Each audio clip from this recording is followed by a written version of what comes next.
Kita mulai. Jadi hari ini kita akan berbicara tentang ketidakpastian pengukuran analisis. Jadi pengukuran di sini itu nanti tidak hanya kadar ya, tetapi pengukuran warna, pengukuran pH. pH itu kan bukan kadar, tetapi itu nanti bisa juga dihitung nilai ketidakpastiannya. Sebelumnya kita nyatakan bahwa suatu hasil analisis ketika itu dia tidak berarti Anda nggak punya filenya ya. Tak kasih nanti Anda nggak bisa lihat itu. Anda mau ini nak ini. Bisa Pak. Iya, maksudnya kamu bisa. Oh iya. Jadi Anda bisa lihat filenya ini. Oke, kemarin kemarin saya katakan bahwa suatu hasil analisis yang itu tidak disertai dengan nilai ketidakpastiannya, maka itu meaningless, dia kurang bermakna. Nah ini saya katakan bahwa ini ada panduan. Panduan ini dibuat dari EURACHEM. Ya. EURACHEM itu European Analytical Chemistry. Ini panduan yang banyak dipakai oleh berbagai laboratorium untuk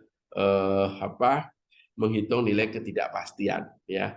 Makanya ini disebut dengan EURACHEM Guide. Ya. EURACHEM Guide on uncertainty in analytical measurement. Nah ini contohnya Mas dan Mbak. Jadi apapun yang Anda lakukan itu bisa untuk layak untuk ditulis menjadi tulisan. Ini jurnal bagus, Accreditation Quality Assurance ini jurnal bagus kalau dalam pandangan orang dosen ataupun pandangan peneliti, ini jurnal yang ada impact factor-nya. Nah, sehingga Anda menghitung nilai ketidakpastian dari suatu proses itu layak untuk publish di suatu jurnal. Misalkan Mbak Tika menghitung nilai ketidakpastian hasil penentuan bilangan asam itu bisa. Bahkan di paper ini, di kelompok paper ini juga ada penentuan Kildal. Tahu Kildal ya? Kildal itu untuk menentukan kadar protein, titrasi. Itu juga bisa publish di jurnal yang sama. Nah, contohnya ini. Dia menghitung nilai ketidakpastian pengukuran karena penentuan kadar merkuri. Sama merkuri itu kan bisa dianalisis dengan AAS, cold paper AAS. Ya, sehingga ya sama, Anda menghitung ketidakpastian merkuri dalam sampel, dalam hal ini apa? Dalam makanan.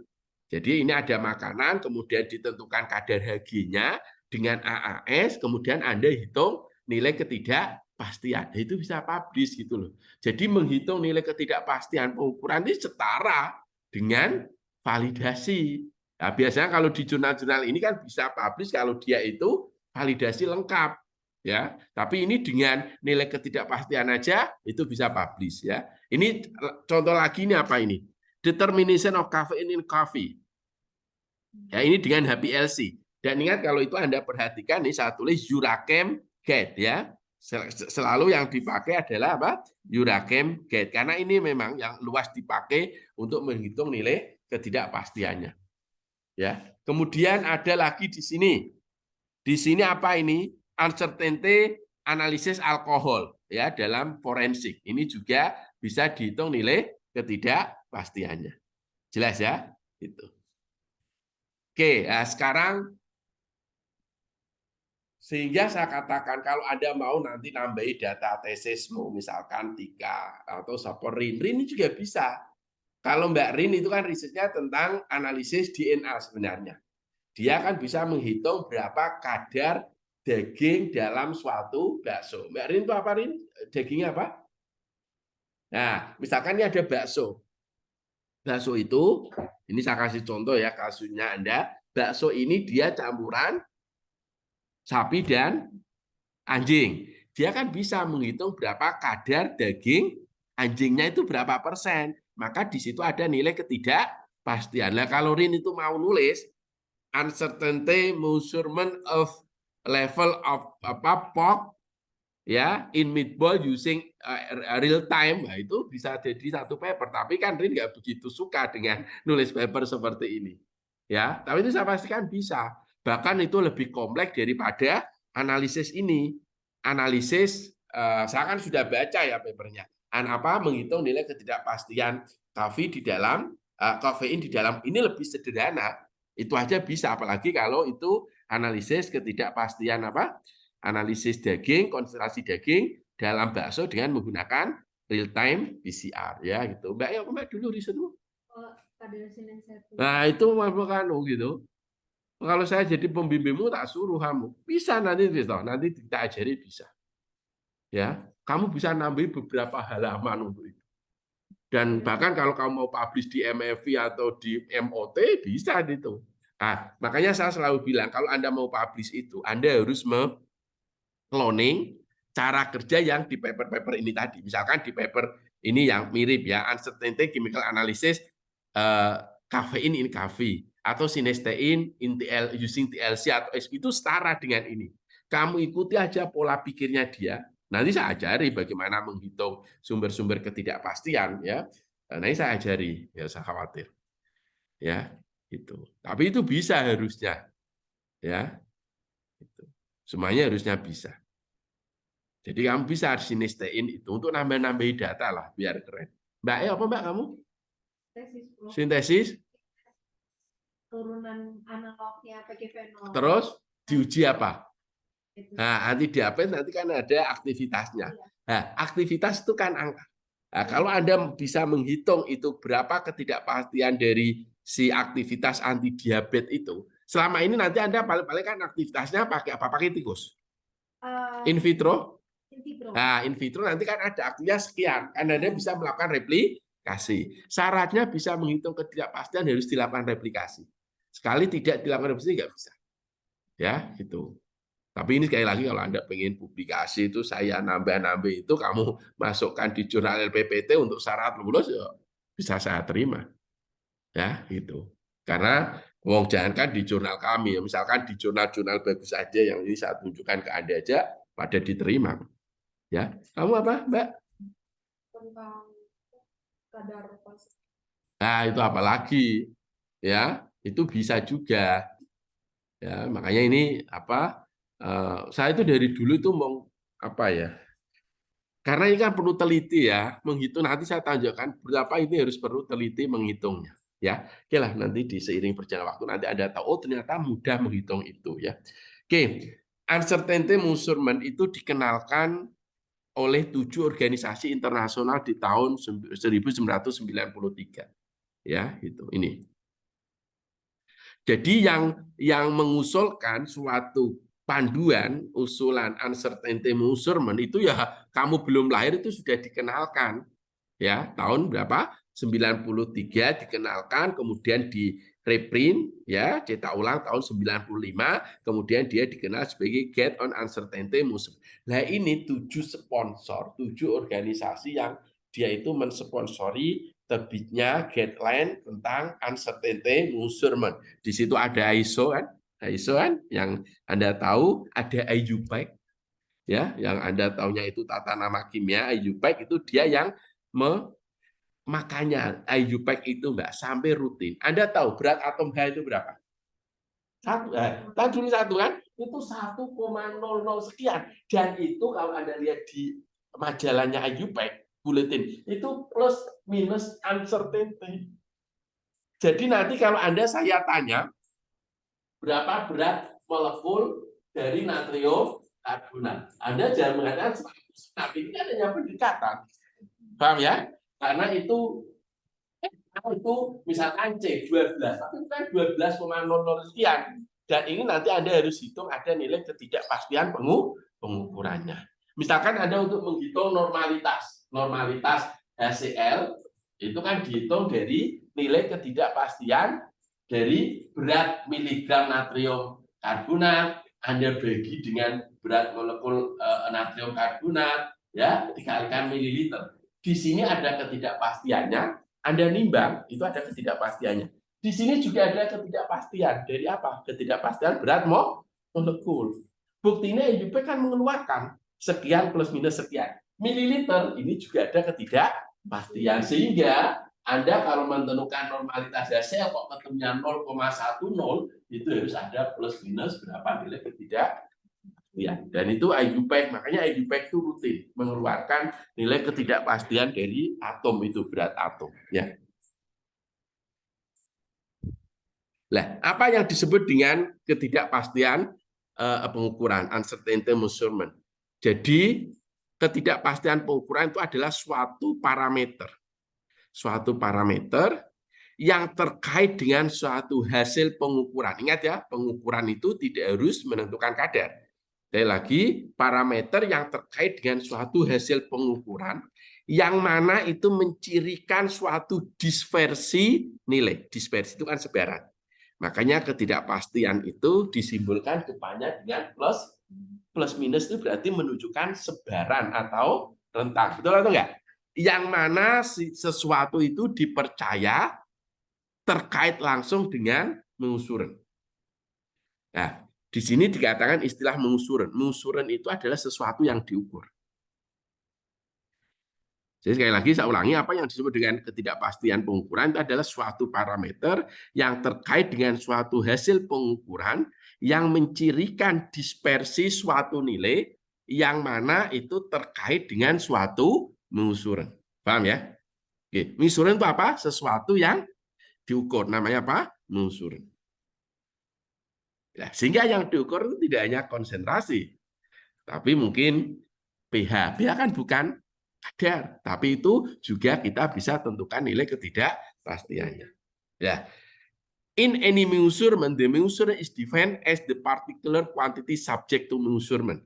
Jadi, dalam pengukuran apapun yang dimaksud dengan mengusuran itu adalah kuantitas tertentu yang dikenai pengukuran. Ingat ya, mengusuran itu apa? Kuantitas tertentu yang dikenai suatu pengukuran. Ini saya ambil dari tadi ya, dari Jurachem Cat ya, itu ada. In many cases, in chemical analysis, dalam kebanyakan kasus dalam analisis kimia, mengusuran itu berupa konsentrasi analit. Misalkan tadi kadar valsartam, kadar sinestein, paham ya? Itu berarti kalau Anda mau menetapkan kadar sinestein, mengusurannya apa? Kadar sinestein. Anda mau menghitung nilai pH, mengusurannya pH, nilai pH, gitu ya. However, chemical analysis is used to measure other quantities. Jadi kimia analisis juga digunakan untuk mengukur kuantitas-kuantitas yang lain, misalkan warna, pH dan sebagainya. Karenanya istilah umum mengusuran itu yang digunakan. Jadi nanti tahap pertama kalau Anda menentukan nilai ketidakpastian, tahap pertama adalah menentukan mengusuran. Paham ya?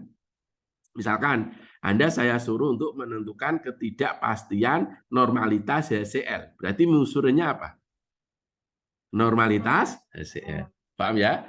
Anda saya suruh untuk membuat larutan baku paracetamol. Mengusurnya apa? Pinter. Ya, itu namanya apa? Mengusuran. Gitu ya. Oke. Satu yang diukur. Gitu ya. Nah, Anda harus bedakan antara nilai ketidakpastian dengan apa yang disebut dengan error. Error itu adalah suatu kesalahan dan itu nilainya tunggal. Ya.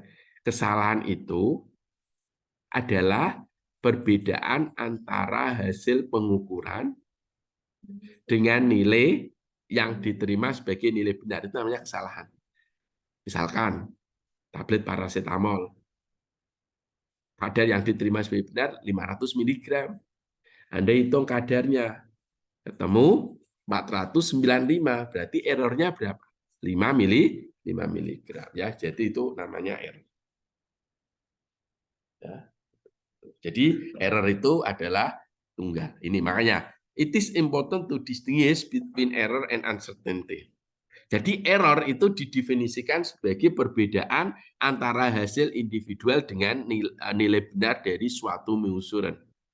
Ya, sehingga error itu adalah nilai tunggal. Kalau mengusuran kan tadi apa? Kalau uncertainty kan bukan nilai tunggal, tapi dari suatu dispersi nilai. Jadi kalau uncertainty misalkan gini, Mbak. Kalau Anda misalkan bilangan asam itu 1 plus minus 0,1, ini adalah nilai ketidakpastiannya. Maka ini sebenarnya kan dispersi antara 0,9 sampai 1, itu maknanya apa? Maknanya bilangan asam yang terkait ya dengan mengusuran, dalam hal ini mengusuran Anda kan bilangan asam. Bilangan asam yang ada itu sebenarnya berkisar antara 0,9 sampai 1,1. Hanya saja probabilitas terbesar itu ada di 1. Makanya kalau distribusi normal kan, ya ini itu probabilitas, ini berarti 1,0, di sini itu adalah 0,9, di sini 1, ini namanya adalah nilai ketidakpastian. Nah, ini tadi yang sering kali saya ulang seperti kaset rusak, itu maksud saya ini. Uncertainty on the other hand take the form of range, ya. Uncertainty itu dia berbentuk apa? Kisaran. Makanya di sini tertulis suatu nilai terukur tanpa adanya indikasi nilai ketidakpastiannya tidak ada manfaatnya. Ini yang kata si itu, yang kata dari Yurakem itu, ya itu. Makanya ini harus kita tahu. Dan ini untuk sekarang kalau sekali lagi ISO itu mewajibkan Anda harus punya contoh perhitungan nilai ketidakpastian pengukuran. Makanya kalau Anda baca guideline validasi untuk menurut Eurakem, itu dia itu akan muncul nilai ketidakpastian. Tapi dia mengakui bahwa ini bukan karakteristik kerja, tapi ini harus ditentukan untuk melihat indikasi suatu ketidakpastian. Oke, Mas dan Mbak, di awal saya katakan bahwa nilai ketidakpastian pengukuran itu adalah mempertimbangkan semua kesalahan, ya, mempertimbangkan semua kesalahan. Nah, kalau Anda selama ini hanya menghitung nilai X bar plus minus SD, ya, maka yang Anda pertimbangkan ini hanyalah presisi, paham ya? Atau kesalahan Anda nggak pernah melihat di validasinya, akurasinya itu berapa, recovery-nya. Oh, recovery-nya 90%, berarti ketidakpastiannya berapa? 10%. Tapi itu nggak pernah dipertimbangkan kan ketika Anda menghitung kadar, kan Anda nggak pernah mempertimbangkan berapa ini recovery asal, kan nggak pernah. Nah, ini nanti kalau ketidakpastian harus dipertimbangkan. Kesalahan penimbangan Anda juga nggak pernah memperhatikan. Pokoknya yang hanya pertimbangkan nilai SD. Dan SD ini hanya berasal dari random error. Makanya ketidakpastian pengukuran ini dia mempertimbangkan kesalahan, baik kesalahan itu random ataupun kesalahan sistematik, ini dua-duanya ikut dihitung atau dua-duanya menjadi komponen untuk ketidakpastian. Jadi kesalahan random itu kesalahan yang selalu terjadi. Ya, ketika suatu pengukuran itu dilakukan berulang. Saya ulangi lagi ya. Kesalahan itu sebenarnya kalau dalam analisis itu ada 3, Mbak. Yang pertama gross error. Gross error itu kesalahan kasat mata. Misalkan Anda titrasi, kemudian kerannya bocor. Anda teruskan, terus tiba-tiba berubah warna, terus Anda catat. Itu nggak boleh. Karena Anda mengalami kesalahan kasat mata. Kesalahan kasat mata tidak dimasukkan dalam nilai ketidakpastian pengukuran. Kenapa? Karena kalau terjadi kesalahan gross error, proses analisis harus dihentikan. Makanya nggak akan ada itu dihitung. Lupa itu yang dipertimbangkan pada uncertainty kok hanya random sama sistematik. Gross kok tidak? Karena begitu terjadi gross error, maka harus dihentikan suatu proses analisis. Paham ya Bapak Ibu ya, Mas dan Mbak ya? Jadi sekali lagi itu gross error. Yang kedua itu adalah random error. Random error ini terkait dengan presisi. Makanya presisi itu kan kedekatan antar hasil analisis ketika suatu metode analisis yang sama itu dilakukan untuk pengujian secara berulang untuk sampel yang homogen. Itu namanya presisi. Presisi itu kedekatan antar hasil pengukuran ketika suatu metode analisis pada kondisi yang sama digunakan secara berulang untuk sampel yang homogen.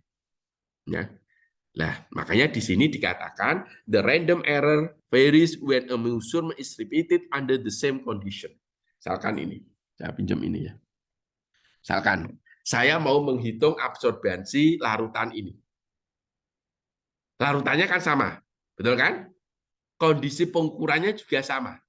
Kalau saya melakukan replikasi mengukur ini 3 kali, observasinya sama atau beda? Ya harusnya sama. Kalau itu tidak terjadi kesalahan random, tapi kesalahan random itu selalu terjadi. Mbok kamu ngelamun, ngelamun karena variasi tanganmu dan sebagainya. Maka nanti dia langsung beda kan? Bedanya besar atau kecil? Kecil. Nah, itu disebut apa? Kesalahan random. Paham ya, Mbak ya? Itu nanti kita pertimbangkan. Yang selanjutnya, yang ketiga adalah kesalahan sistematik. Kesalahan sistematik itu ya kesalahan tersistem. Kesalahan tersistem itu gini.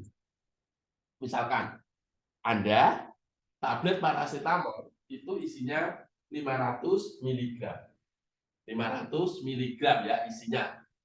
Kok Anda analisis ketemunya kok selalu di atas 500 atau di bawah 500. Ini berarti kesalahannya sistematik. Makanya kalau Anda ingat kemarin sebelumnya ketika kita penjaminan mutu internal kontrol SUHAT, paham itu enggak?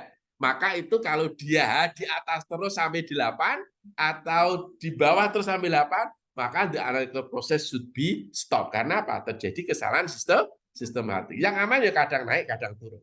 Berarti itu random. Paham ya, Mbak ya?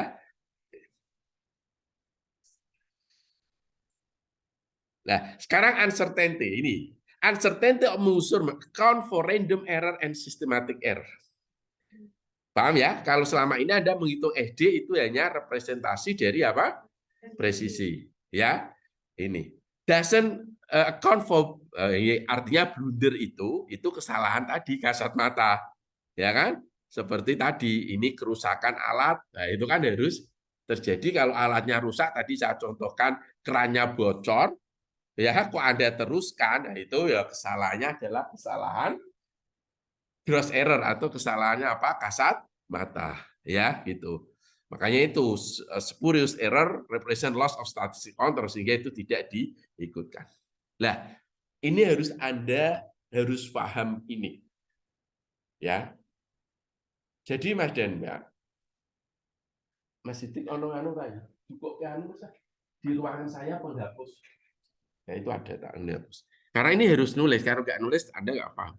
Jadi ada istilah standar uncertainty, ada relative uncertainty, kemudian ada combined uncertainty, ada expanded uncertainty. Ini saya jelaskan satu persatu. Sebelum di sini, nanti kalau Anda menentukan ketidakpastian, tahapannya itu 5. Ya, tahapannya itu 5. Yang pertama itu adalah menentukan nusuran. Ya, tahap pertama apa? Menentukan nusuran. Yang kedua, mengidentifikasi sumber-sumber ketidakpastian. Ya, mengidentifikasi sumber-sumber ketidakpastian. Yang ketiga, menentukan ketidakpastian baku. Ya, yang ketiga menentukan ketidakpastian baku. Yang keempat, menentukan ketidakpastian kombinasi. Yang kelima adalah menentukan ketidakpastian yang diperluas. Nah, ini Anda bisa tulis di paper. Ya, the step for uncertainty measurement itu consist of, ya kan, apa namanya, determination of atau confirmation of measurement. Kedua adalah apa? Identification of uncertainty source. Ya, ketiga adalah determination of standard uncertainty, bahasa Inggrisnya. Ketidakpastian baku itu apa? Standard uncertainty. Kemudian yang keempat determination of combined uncertainty, dan yang terakhir adalah expanded uncertainty. Nah, yang Anda laporkan di hasil Anda itu adalah expanded uncertainty. Sehingga kalau Mbak Tika, bilangan asalnya 1 plus minus 0,1, berarti ini apa? Expanded uncertainty yang simbolnya nanti besar. Paham ya? Sekali lagi, penentuan tahapnya 5 itu. Ya, tahapannya itu 5. Apa tadi? Yang pertama menentukan penelusuran, kedua apa? Identifikasi, ya. Oke. Kombinasi. Nah, oke. Sekarang saya ingin mengasih contoh yang sederhana untuk menjelaskan apa itu yang dimaksud dengan propagation uncertainty, kemudian standard uncertainty, kemudian relative uncertainty, kemudian combined uncertainty, dan yang terakhir adalah apa? Expanded uncertainty, ya gitu. Oke. Jadi Mas dan Mbak, misalkan Mbak mau membuat larutan baku parasetamol. Ya kan? Anda kalau penetapan kadar parasetamol secara spektro atau contoh kamu aja valsartan ya. Ya, valsartan, maka tapi itu nyebutnya susah ya. Mendingan larutan sinestein aja lah ya. Itu sinestein. Misalkan Anda mau membuat larutan baku sinestein 10 mg per 100 ml misalkan, atau 100 mg per 1000 ml. Ya, Anda mau membuat apa? Larutan baku atau larutan sinestein, ya, sinestein dengan konsentrasi 100 mg per 1000 ml atau berapa? 100 mg per liter. Paham ya? Paham kan ya? Cara kerjanya gimana? Berarti kan timbang kurang lebih 100 mg, betul kan? 100 mg apa sini secara seksama. Itu ya. Terus setelah itu masukkan labu takar 1 liter. Paham ya, Mbak ya? Labu takar 1 liter. Terus setelah itu pelarutnya apa? Sinestein kamu? Sinestein siapa? Kamu ya? Pelarutnya apa? Etanol, misalkan ya. Maka tambah misalkan 600 ml etanol. Paham ya? Terus setelah itu goyang-goyangkan atau sonikasi lah bahasanya. Sonikasi selama 5 menit misalkan ya. Terus setelah itu tambahkan etanol sampai batas tanda. Paham ya? Paham atau paham? Oke, sampai batas. Ternyata yang Anda timbang, karena kalau 100 tepat kan ya susah. Misalkan yang Anda timbang adalah 100,5 mg. Betul enggak? Paham ya? Berarti konsentrasinya berapa ini? Konsentrasi sinestein. Berarti 100,5 mg dibagi berapa? Liter. Paham ya? Pertanyaannya, berapa nilai ketidakpastian? Nah, ini bisa jadi satu paper. Ya, belumlah kalau ini karena ini baru satu unsur. Tapi kalau kamu pakai spektro atau pakai HPLC bisa. Karena nanti cantik diagram tulang ikannya. Paham ya? Oke, jelas ya? Ini cara kerjanya. Sudah ya? Sekarang saya berarti mau menghitung nilai ketidakpasti. Nah, tahap pertama apa tadi? Pengusuran. Nah, berarti pengusurannya apa? Kadar sinestein. Paham ya? Kedua apa? Identifikasi sumber-sumber ketidakpastian. Paham kan? Ini. Karena saya itu mau menjelaskan ini loh. Propagation, standard, sampai expanded. Jadi, sumber ketidakpastian, cara mengidentifikasinya itu menggunakan Ishikawa Fishbone atau diagram tulang. Jadi, ini yang Anda ingin. Outputnya kan konsentrasi sinestein. Paham ya? Ketika Anda membuat ini, pertama Anda kan nimbang, betul atau enggak? Paham ya?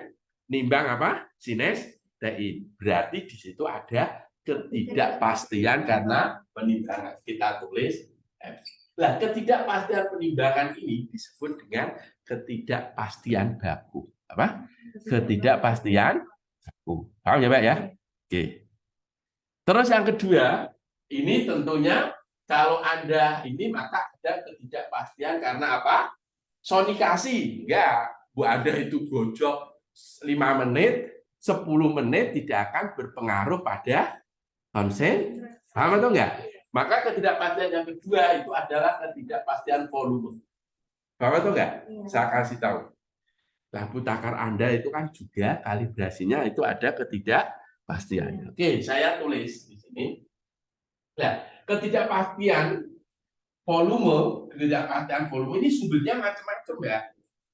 Minimal sumbernya di sini itu ada ketidakpastian karena kalibrasi. Apa? Kalibrasi. Kan ketika tabut takar dikalibrasi kan ada kesalahan. Paham itu enggak? Kemudian yang kedua adalah ketidakpastian dari suhu. Apa? Suhu. Kenapa? Karena suhu itu, ini contoh loh ya. Ini suhu itu gini. Ketika Anda itu mengkalibrasi, itu kan suhunya 20 derajat. Ketika Anda pakai 28 atau 27, maka itu kan ada perbedaan suhu. Berarti maka dia akan berbeda pada volumenya. Paham ya? Ini maka ini kita sebut ketidakpastian. Paham ya? Nah, ketidakpastian karena volume ini ya disebut ketidakpastian baku. Paham atau enggak? Paham ya? Oke, yang terakhir ketidakpastiannya itu gini. Kalau Anda saya suruh untuk membuat larutan yang ditimbang sama 100,5 mg. Paham ya? Terus Anda itu tak suruh membuat 10 kali. Artinya 100,5 dimasukkan, kemudian dibuat add. Paham ya? Terus itu Anda tuang. Anda timbang volumenya. Misalnya ya, terus Anda buat lagi. Antar satu pembuatan dengan pembuatan yang lain, meskipun labu takarnya sama, beratnya itu sama, itu apa berat dari sinestein itu sama, itu kira-kira konsentrasinya sama atau beda? Beda, paham atau enggak? Karena volumenya itu mungkin ya 1000, mungkin 999,5, mungkin 1000,2, paham atau enggak? Berarti ada ketidakpastian itu namanya ketidakpastian presisi, apa?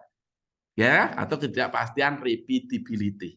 Karena Anda melakukan pengulangan, paham ya?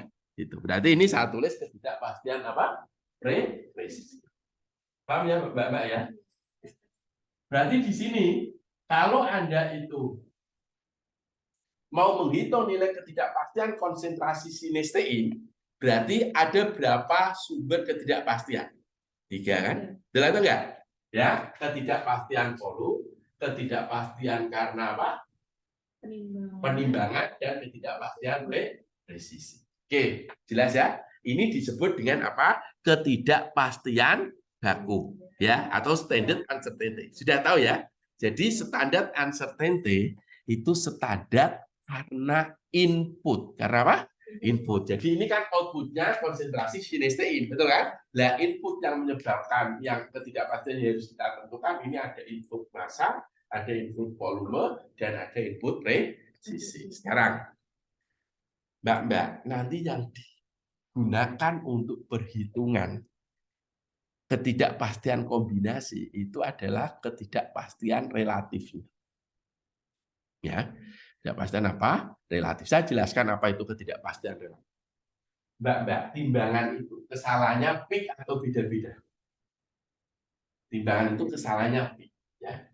Paham ya? Anda mau nimbang berapapun, misalkan itu mesti ada terukur kesalahannya 0,1 mg. Misalkan ya, paham atau enggak? Nah, kalau Anda nimbang 100 mg, maka ketidakpastiannya berapa? 0,1 dibagi paham atau enggak? Ingat ya, nilai ketidakpastian itu enggak ada satuannya. Satuannya enggak ada. Sampai Anda menemukan nilai ketidakpastian kombinasi itu tidak ada satuannya. Nanti dia itu baru muncul di akhir ketika dikalikan dengan kadar, ya, atau dikalikan dengan entitas apapun. Ini contohnya, ya, contohnya ini bahwa ketidakpastian karena timbangan, maka itu berarti kan 0,1 kalau kita timbang 100 mg, berarti ketidakpastiannya kan 0,1 dibagi 100 mg. Paham atau enggak? Ini disebut dengan ketidakpastian relatif. Apa? Ketidakpastian relatif. Ya, relatif ini. Oke. Berarti ini kalau Anda hitung kesalahannya berapa persen? Pinter, 0, yang saya timbang itu 1 mg. Ya. Kesalahan relatifnya berapa? 10? Betul atau enggak? Iya kan? Makanya ini rahasianya. Kenapa Anda itu tidak boleh mengubah metode analisis. Jadi nggak boleh kita keminter. Misalkan kan dulu pas Pak Abdul praktikum, misalkan di prosedur standar, ambil 1 gram sampel tambah 20 ml HCl. Terus kita keminter. Ini terlalu banyak, Pak. Kita bagi 10 aja. Kita ambil 100 mg tambah 2 ml ya. Kan sama Pak, secara reaksi kan stoikiometri gitu. Saya dulu mikirnya ya gitu. Ternyata begitu saya mempelajari ketidakpastian, oh ini toh yang tidak memperbolehkan. Paham atau Pak? Karena kalau Anda itu nilai kecil, nanti ketidakpastianmu besar. Paham ya? Sehingga makanya kalau Anda nanti kerja di POM atau kerja jadi peneliti, ketika metode standar itu bilang ambil 5 gram, Anda nggak perlu keminter, kita per 10 aja Pak, biar irit. Atau adalah, oh ini nggak Pak, nggak ada ini langkah ini bisa dihilangkan, itu nggak boleh. Ya boleh, tapi harus divalidasi. Paham ya, Mbak ya? Karena apa? Ini namanya apa? Ketidakpastian apa? Relatif. Oke. Kemudian ini ketidakpastian volume. Misalkan kombinasi ini dia ketidakpastian volumenya itu misalkan 0,1 ml. Makanya tadi saya contoh kalau ini ketidakpastian volumenya total itu adalah 0,1 ml, maka ketidakpastian relatifnya berapa? 0,1 dibagi 1000 ml. Betul atau enggak? Berarti 0,1. Betul kan? Oke. Terus sekarang kesalahan presisi. Kesalahan presisi itu biasanya sudah dinyatakan sekian persen, karena yang namanya presisi itu harus dinyatakan dalam RSJ. Misalkan kesalahannya ini 0, atau kesalahannya presisi ini 1%. Oke, berarti Anda punya ketidakpastian standarnya kan 3, betul atau enggak? Ketidakpastian apa? Massa, ketidakpastian. Oke, ya, oke. Berarti Mas Dendra, kesalahan itu harus dikombinasi untuk menghasilkan apa? Ini kan namanya apa? Ketidakpastian baku, ketidakpastian relatif. Nah, dalam selanjutnya itu ada yang namanya ketidakpastian kombinasi. Oke, sebelum ke situ, kalau Anda menulis ketidakpastian baku, simbolnya U kecil, terus dia subscript itu merujuk ke entitas. Misalkan gini, ketidakpastian massa itu ya UF. Paham ya? Ketidakpastian volume UV. Paham ya? Ketidakpastian volume U presisi misalkan. Ya, kamu tulis ini boleh. Paham ya? Ketidakpastian suhu ya UT. Gitu ya? Gitu. Ini namanya kalau ada simbol U gini itu ketidakpastian baku. Paham ya semuanya ya? Oke, ketidakpastian baku ini harus kita kombinasi supaya menghasilkan ketidakpastian simbolnya U kecil, kemudian ada subscript C. C itu kompleks. Tahu ya? Nanti kalau expanded itu U besar. Tahu ya? Jadi simbol hidup ini penuh dengan simbol. Ya, U gini, kita menyebutnya ada UC, ada U besar. Hanya ini aja. Kalau ketidakpastian relatif itu simbolnya adalah UE dibagi dengan E, ya. Paham ya? Ini ketidakpastian apa? Relatif. Makanya tadi saya bilang kan, ketidakpastian volume dibagi dengan volume. Ketidakpastian massa dibagi dengan massa. Ya kan gitu kan? Nah, ketidakpastian ini saya kembali lagi ke sini.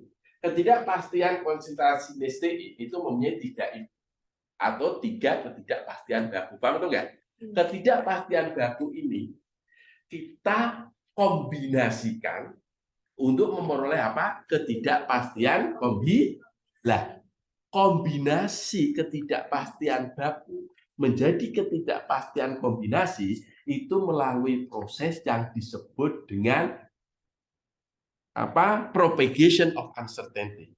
Propagation itu kan perambatan. Nah, rumusnya gini. Jadi ketidakpastian kombinasi itu, Mbak, ini ya, itu rumusnya adalah melalui propagation of uncertainty. Jadi rumusnya dalam hal ini karena ada 3, maka ketidakpastian dari massa dibagi massa kuadrat. Kenapa harus dikuadratkan?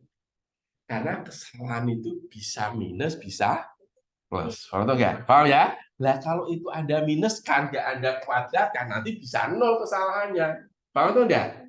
Maka harus dikuadratkan. Ya, berarti dalam ini UM per M, kemudian ditambah dengan, ini kan ketidakpastian kombinasi dari konsentrasi sinestein, itu ya. Maka kan ketidakpastian apa? Massa dibagi massa, ini berarti sebenarnya apa tadi? Ketidakpastian apa? Relatif. Ya. Ditambah apa? UV per V kuadrat. Nah, U presisi itu kan sudah persen. Maka ini kita langsung aja U presisi persen kuadrat. Paham atau paham? Paham ya? Sehingga Anda punya U kombinasi dibagi dengan konsentrasi sinestein. Jadi UC sinestein itu kan ada angkanya tadi. Berarti U kombinasi ya sama dengan, berarti kan ini C sinestein berapa tadi? 100,5 mg dibagi dengan liter. Betul kan tadi? Betul nggak? Dikalikan dengan UC kan? Nah, UC ini kan hasil ini. Ini angka bukan ini. Angka kan ada angkanya, betul atau enggak? Sehingga Anda ketemu U. Berarti UC ini ada angkanya enggak? Ada angkanya karena hasil perkaryan dari konsentrasi sinestein dengan ketidakpastian kombinasi ini. Paham atau enggak? Paham ya? Sehingga Anda ketemu UC. Paham ya? Kalau Anda sudah ketemu UC, maka Anda bisa menghitung ketidakpastian yang diperluas. Ya, nah, ketidakpastian yang diperluas itu rumusnya adalah UC dikalikan 2. Ya, nah, tadi di paper-paper kalau Anda perhatikan menggunakan faktor cakupan 2. Nanti saya jelaskan. Nah, ini faktor cakupan itu di situ dia menggunakan 2,58. Jadi itu ceritanya adalah terkait dengan terkait dengan distribusi normal. Kalau distribusi normal itu kan gini.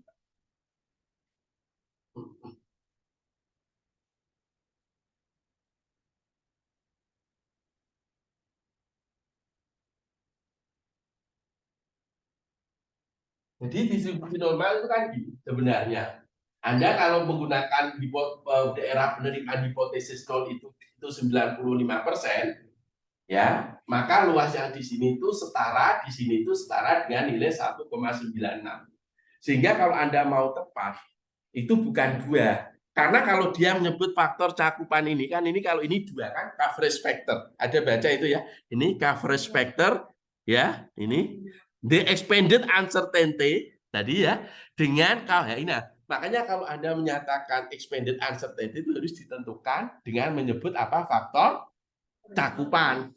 Faktor cakupan itu tergantung pada taraf kepercayaan. Kalau kamu taraf kepercayaan 95%, maka nilai K itu adalah 2. Tapi itu enggak tepat. Kalau mau tepat betul secara statistik itu sebenarnya 1,96. Paham ya? Tahu teman? Nah, kalau kamu taraf kepercayaan 99%, ini yang dianggap dengan faktor cakupan 3. Tapi kalau mau tepat 2,5. Iya. Sehingga kalau orang faktor cakupan 2 itu sebenarnya pembulatan dari 1,96. Gitu ya. Nah, inilah nanti yang Anda laporkan. Jadi Anda nanti akan tahu, oh, sekarang sudah ngerti bahwa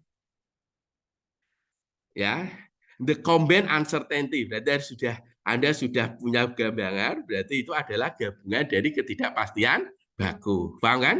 Ya, kemudian the combined uncertainty so that the none of the three part, nah, berarti stock solution ini berarti apa? Sumber ketidakpastian baku. Paham itu enggak?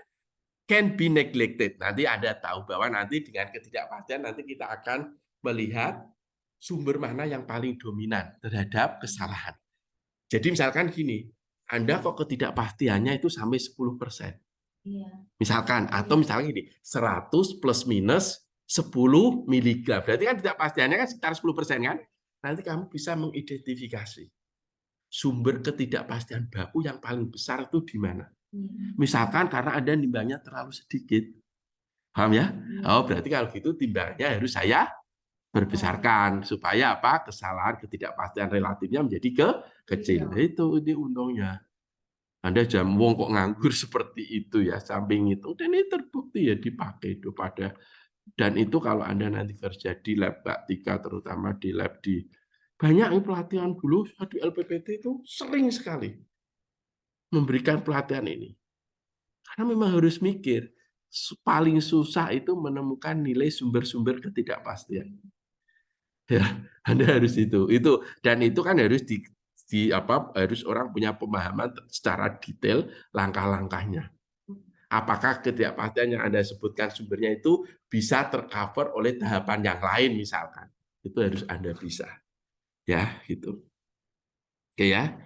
Oke, saya lanjutkan. Pokoknya ini saya memang sengaja ingin membuat konten terkait dengan ini. Ya, jadi sekali lagi Mas dan Mbak Anda sudah tadi sudah saya katakan bahwa sumber-sumber ketidakpastian cara melakukan evaluasi ketidakpastian tahapannya hanya 5 ya. Menentukan mengusuran sumber-sumber ketidakpastian, menentukan ketidakpastian baku, kemudian apa? Kemudian yang ya diperluas yang dilaporkan adalah yang diperluas. Nah, di paper tadi kan kita expanded uncertainty was calculated based on the coverage factor sekian kan itu kan. Ada istilah combined uncertainty ya. Anda juga sudah tahu istilah-istilah yang umum dipakai di situ ada propagation of uncertainty, ada standard uncertainty, ada relative uncertainty, ada combined uncertainty dan juga ada expanding uncertainty. Ini Anda sudah tahu semua. Sekarang saya lanjutkan. Ini ya. Ini tadi sudah daripada saya ini bacakan Inggrisnya Anda lama. Ini maksudnya itu tadi standar uncertainty itu dengan mengkuadratkan tadi kemudian mengakar. Oke, sekarang untuk yang dikuadratkan terus diakar itu kan yang combine ya. Untuk combine. Yang combine. Kalau yang propagation itu berarti yang di bagian mana? Propagation kan secara arti kan perlambatan. Iya. Jadi kamu mengkuadratkan kemudian mengakarkan itu namanya propagasi. Paham ya? Hasil itunya untuk kombinasi. Prosesnya melalui propagation. Paham ya, Mbak ya?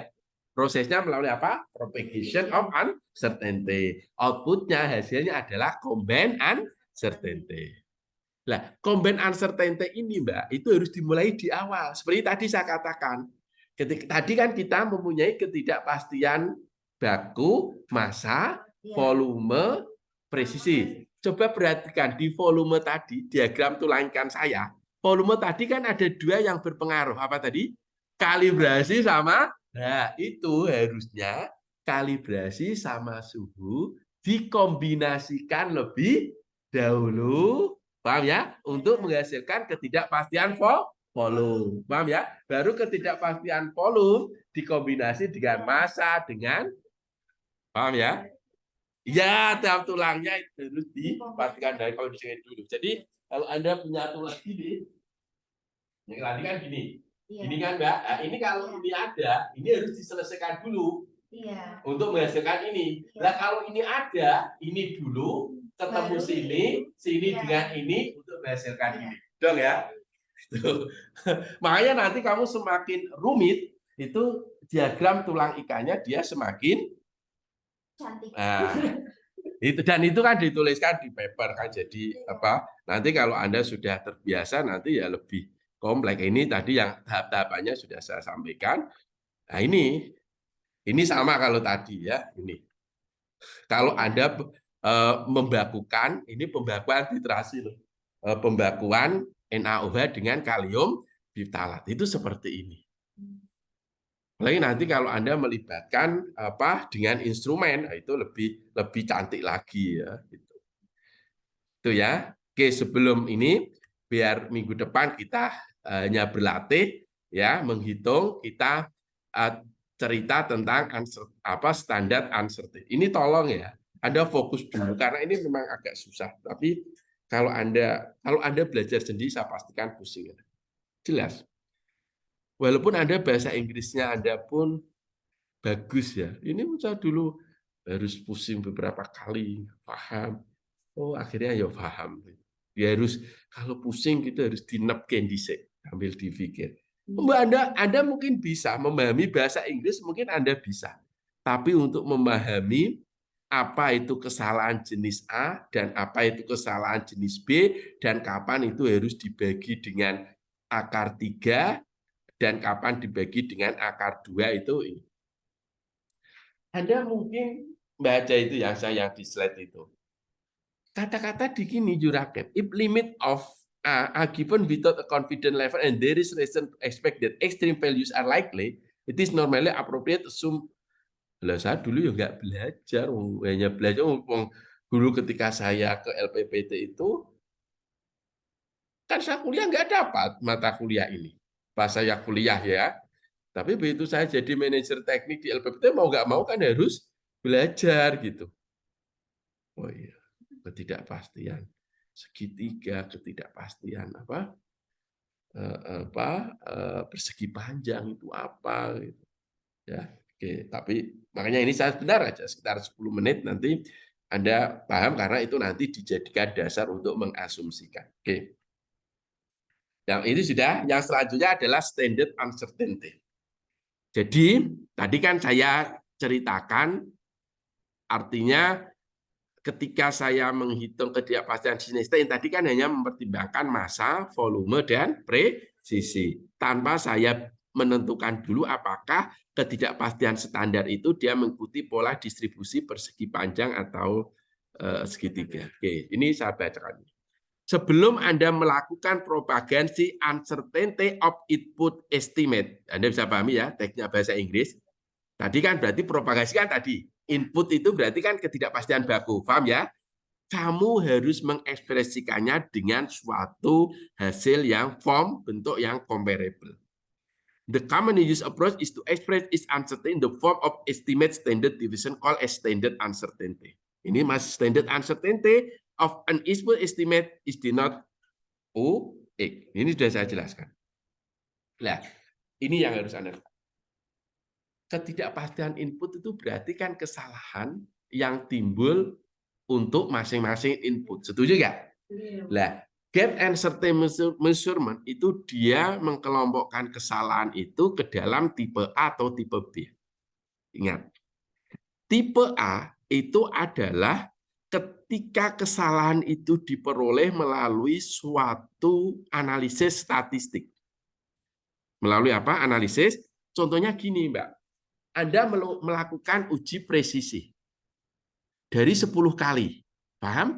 Terus Anda hitung nilai SD, hitung nilai RSD. Ini kan ada kesalahan. Kesalahan seperti ini adalah kesalahan A. Karena Anda peroleh dengan melalui analisis Anda menghitung rata-rata, menghitung SD itu apa? Statistik. Paham ya? Itu kesalahan A. Kesalahan B itu kesalahan yang mana Anda tidak melakukan analisis statistik. Apa? Kesalahan yang mana Anda tidak melakukan analisis ke statistik dan Anda tinggal mengambil dari data yang ada. Apa? Dari data yang ada. Contohnya, Anda pernah lihat labu takar? Labu takar tertulis misalkan 20 ml plus minus 0,05 ml. Paham? Ini ketidakpastiannya berapa? Oke, maka Anda ini ambil sebagai nilai ketidak. Anda melakukan statistik? Tidak. Maka seperti ini kesalahannya tipe B. Nah, di situ di slide saya yang dari Jurakem, if it is not type A, it is type B. Jadi kalau suatu kesalahan itu bukan tipe A, berarti tipe B. Kalau bukan tipe B, berarti tipe A. Nggak ada. Ini kadang A, kadang B, nggak boleh. Kita harus tentukan ini kesalahan A atau B. Karena ini nanti menentukan pada perhitungan ketidakpastian bakunya. Paham ya? Oke, saya lanjutkan ini. Tinggal 2 slide lagi.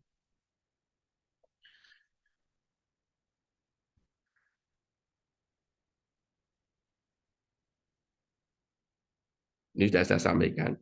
Ya, jadi the values associated with the base source of uncertainty may obtain from a number of sources, such as calibration certificate. Misalkan, tadi kan sertifikat kalibrasinya ini kesalahannya 0,05, paham kan?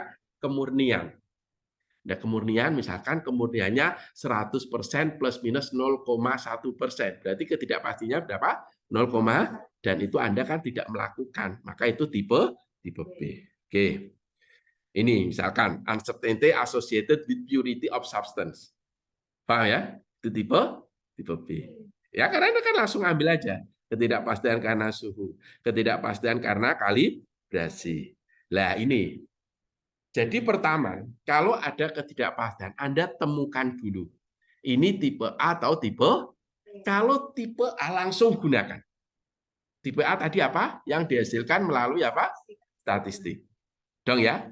Yang tipe B nanti dulu, jangan digunakan dulu itu sebagai input ya, atau sebagai ketidakpastian baku. Contohnya, kalau itu tipe B, misalkan kemurnian, ketidakpastian 0,5, itu jangan langsung dipakai, tetapi harus dibagi dulu dengan akar 2 atau akar 3. Saya ulangi ya, saya ulangi lagi.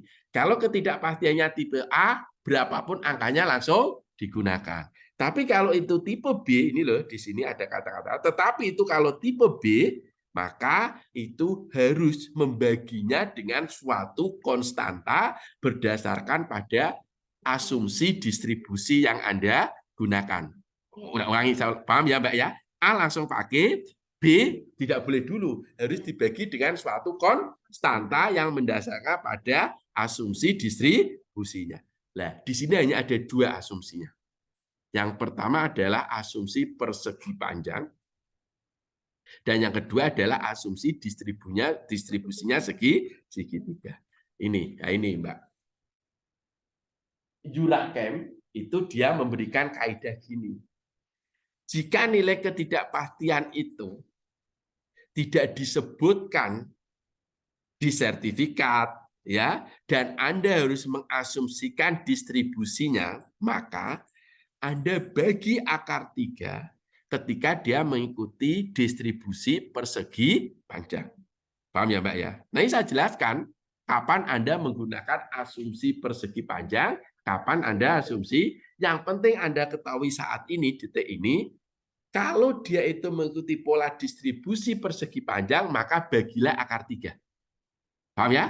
Kalau nanti dia itu mengikuti ketidakpastian segitiga, maka nanti akar 2. Paham ya Mbak ya? Oh maaf, akar 6. Ya, akar 3 sama akar 6. Sekali lagi, kalau dia mengikuti ketidakpastian persegi panjang dibagi akar 3, kalau mengikuti ketidakpastian segitiga mengakar akar 6. Paham ya Mbak ya?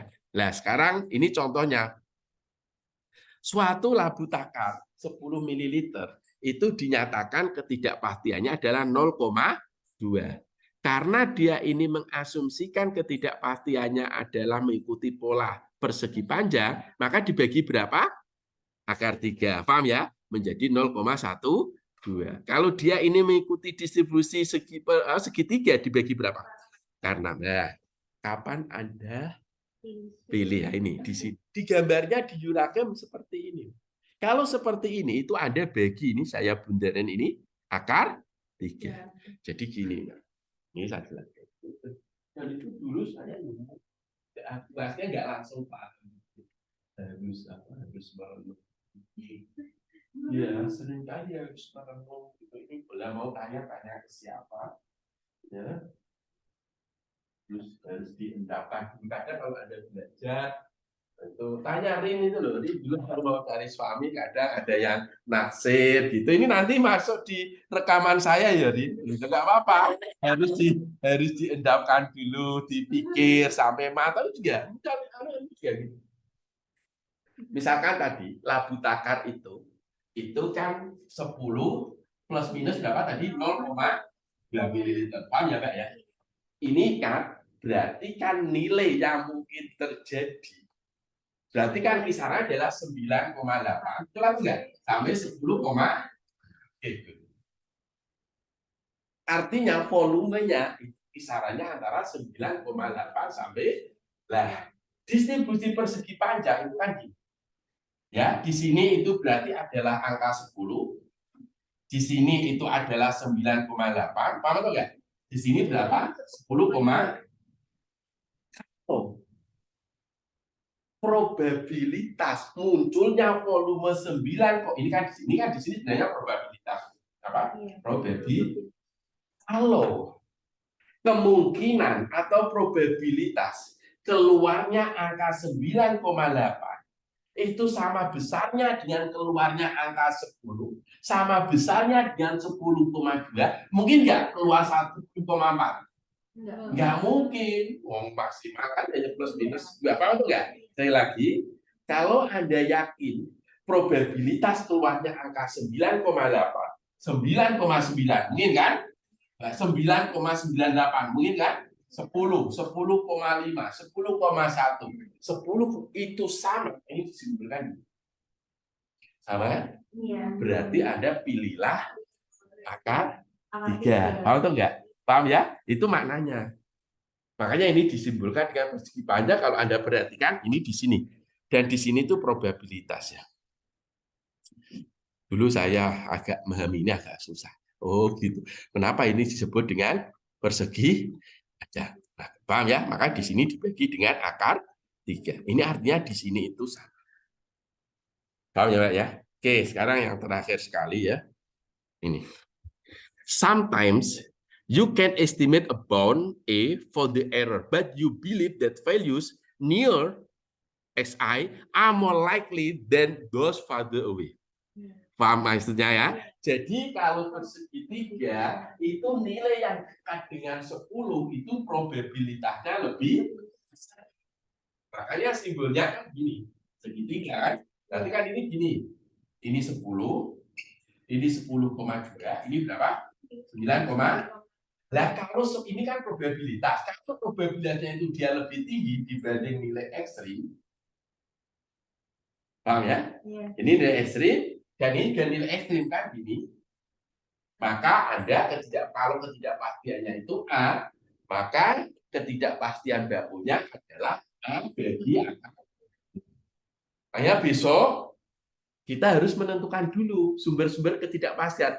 Ini tipe A atau B. Langsung dipakai. Misalkan kesalahan karena recovery, kan Anda sendiri yang menentukan. Maka berapapun itu, langsung Anda pakai. Misalkan Anda recovery-nya 98, ketidakpastiannya berapa persen? 2. Paham kan? Itu langsung dipakai. Karena tipe A. Paham ya? Tapi ketika itu, Anda kemurnian paracetamol. B. Lihat, Anda mau mengasumsikan dia persegi panjang, tapi itu asumsi Anda, nggak usah khawatir. It is assume that the uncertainty itu dia mengikuti pola segi panjang. Itu Anda harus sebutkan sebelum Anda menentukan. Ya biasanya Jurakem juga gitu, Mbak. Ini contohnya.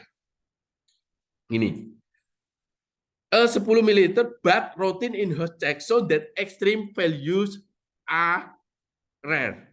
Paham itu? Artinya apa? Yang sering muncul adalah nilai yang dekat tengah. Paham atau enggak? Berarti ini segitiga atau persegi panjang.